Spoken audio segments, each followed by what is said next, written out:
Penguin Random House Audio presents How to ADHD, an insider's guide to working with your brain, not against it. This is the author, Jessica McCabe. Introduction. You don't write because you want to say something. You write because you've got something to say. F. Scott Fitzgerald. Hello, brains. You found my book. A book? How did that happen? Well, first, I had to write one. So why did I, someone with ADHD, do such a long and forever-taking thing? Because I lose and forget things, and what I have learned over the last 7 years is too important to do that with. As I'll explain in Chapter 1, my intention in starting the YouTube channel How to ADHD was to put everything I learned about ADHD in one place so that I could actually find it again when I needed it. Well, it's years later.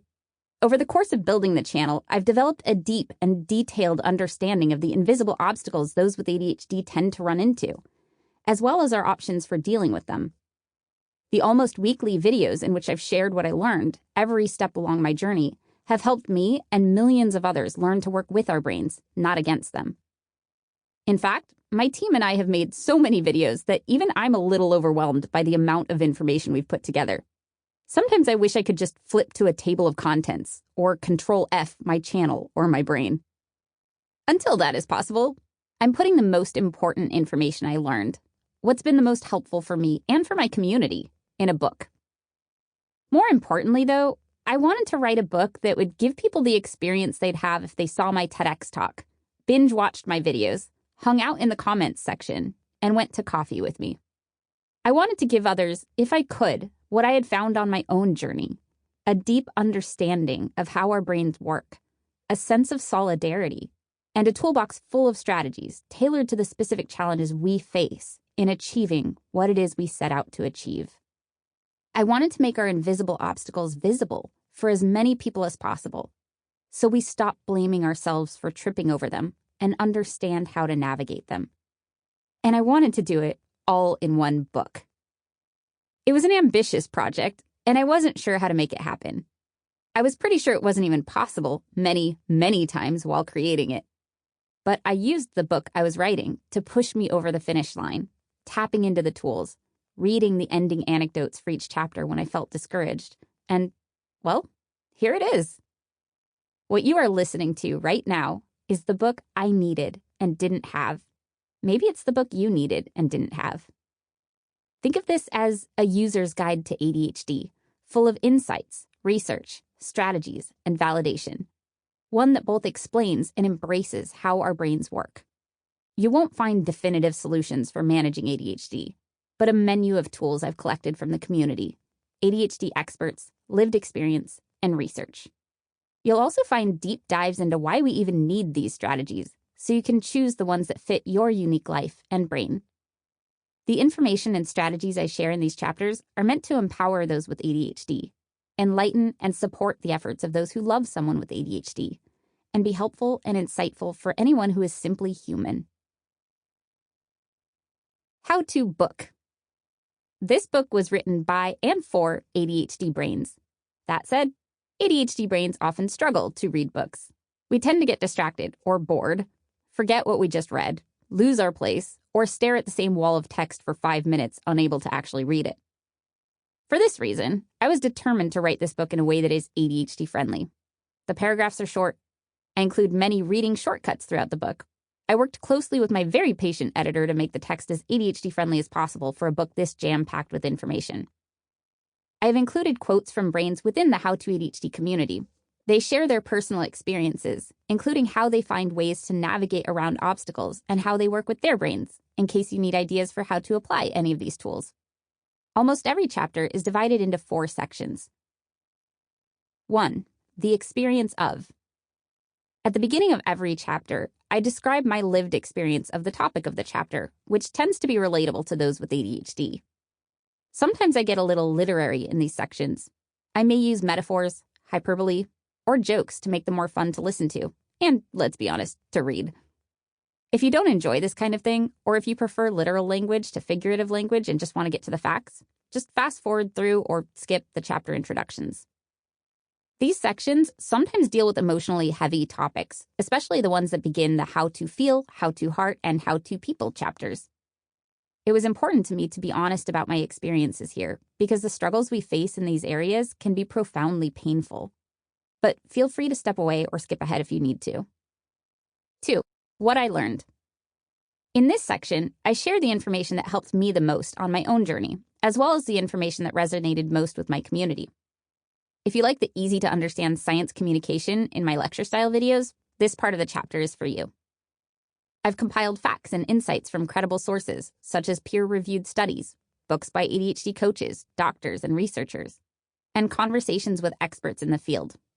That being said, there is so much more to know about each of these topics than I could possibly include in a single book, and there is new research being published all the time. If you're extra curious, please consider this information as a jumping-off point for more learning, and check out howtoadhdbook.com for more. 3. The toolbox. In each toolbox section, you'll find strategies that work with your ADHD brain rather than against it. The strategies I've included are research-backed, commonly recommended by ADHD coaches, and/or ones that have been helpful to my community and me. Each toolbox section has 4 or 5 main evidence-based strategies, tools, as well as a few ways each one can be used. It is important to note that none of these tools are magic wands that will painlessly eliminate the obstacles that those with ADHD face. Everyone has go-to tools that work more often for them, and a couple tools they only use occasionally. And we all have days when nothing seems to work. My hope for you is that by the end of this audiobook, you'll have a personal toolbox full of options. This, in my experience, is better than a toolbox with nothing but a sticky note that says try harder. Even if you never use some of these tools, they're here for you when you need them. 4. The ending anecdote. After spending months and years studying a particular topic, my perspective on it often changes. The final section in each chapter shares this perspective shift.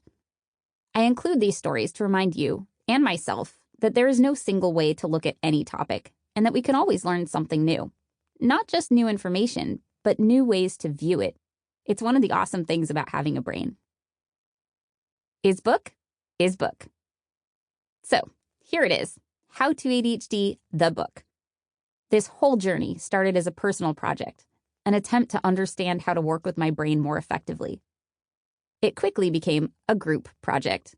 My community jumped in to help me before I even thought to ask. I learned a lot of what I've written here from talking with brains, hearts, ADHD experts, and researchers. I call my viewers brains, hello brains, because it's their brains that brought them to my channel. Plus, they're here to learn about their brain.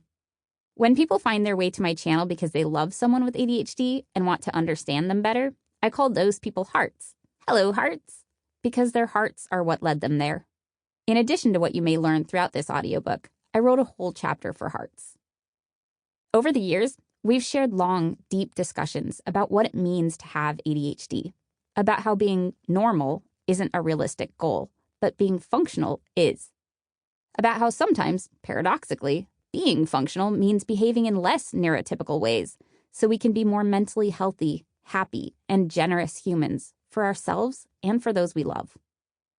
I offer all that I've learned back to you, the listener. I'm really proud of how this audiobook has turned out. Thank you for listening. Allow your brain to explore this audiobook however it wants. This book was written for your brain, and I hope your brain enjoys it. And if you are finding us for the first time here, hello, brain. Welcome to the community. A note on language. What I prioritize when it comes to language is accessibility. So many of us have run into issues of access to information about how our brains work, access to the supports we need, access to one another, and access even to ourselves and our own voices. There is language that decreases or denies access, which I do not use or allow in my community. Language that attacks, shames, or silences. There is language that creates access. For example, disability gives us access to legal protections and accommodations. Impairments explains what we might need and where we might struggle. Research-based terms such as response inhibition, divergent thinking, and working memory give us and our healthcare providers access to information about our deficits and strengths relative to neurotypical brains, so we can access treatment tailored to our needs. colloquial language like doom spirals and brain. Sample complete. Ready to continue?